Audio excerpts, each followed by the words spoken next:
Bringing the attorneys, I've got Ashleigh Wilcott with me. I also have David Bruno. David, you hear this. You're defending the guy. He's already confessed to the crime, but the details are so despicable. And as we were just hearing from David Ovalle about the boy being told, turn over while I'm killing your mother, then the mother gets dragged out. I can't imagine. And this is a potentially death penalty case. It's a capital case there. How do you defend this guy? He's already admitted to it. Sure, different case than our last story.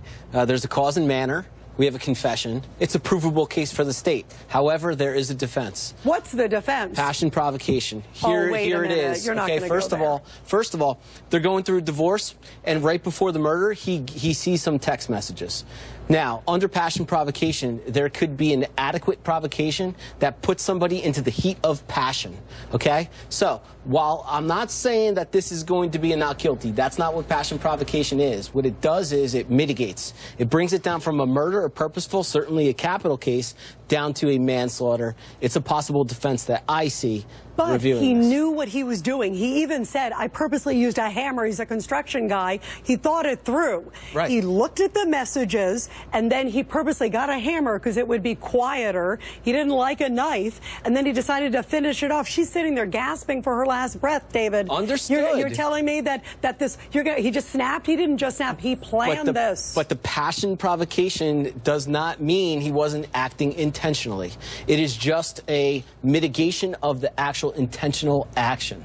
So all that could be true. He could still be acting under the passion provocation defense. Ashleigh, as you hear this, the 7-year-old, you put this before a jury. Oh, my goodness. This jury's going to say, oh, wait, let's bring up the little 7-year-old son to describe the boo-boo on his mother's head, which was obviously a lot more than a boo-boo.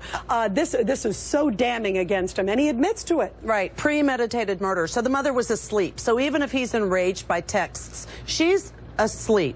He gets a hammer. He leaves the child in there. He does this in front of the child. He tells the child to turn over. He needs to face crimes as to that victim as well, because not only has he lost his mother, he's now going to be traumatized by this forever. He will never forget that once he realizes what happened, he saw his mother murdered by his father. So you believe there should be something also related to the son as well? Absolutely. Child molestation, child endangerment, abuser, right? Right. There's a lot of different charges, but child endangerment, abuse of the child, emotional abuse, mental abuse, lots of different potential charges. Definitely in play. It absolutely is.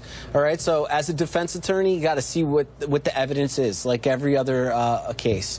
What are the text messages? They could be salacious, right? If they are, it makes a better passion provocation defense. It all depends on the text message. You're trying to say, wait a minute, if the messages are salacious, that he had a reason to get more enraged or something like that? Well, please don't go there, David Bruno. The please content is important as to how it would affect the reader. You know, if it's just hi or good night, it's going to be very different about very sexual, descriptive text messages. Does that matter, Ashleigh? Come on, do you see any justification? Not enough provocation for someone to kill their wife while they're sleeping. Absolutely not. Yeah, is there any excuse? Can you say, okay, well, maybe he was more heated because the message was more sexual, Ashleigh? And I think the other factor in this is it's a toxic environment, according to the grandmother with whom they lived, right? And so it's a toxic environment. And when you have that toxic environment, you need to take steps to get out of that instead of saying, oh, yeah, by the way, I didn't like this text, so I chose to kill her. Right, no excuse. Let me go real quick to David Ovalle, because David, Ashleigh hit on the fact about this sort of toxic environment.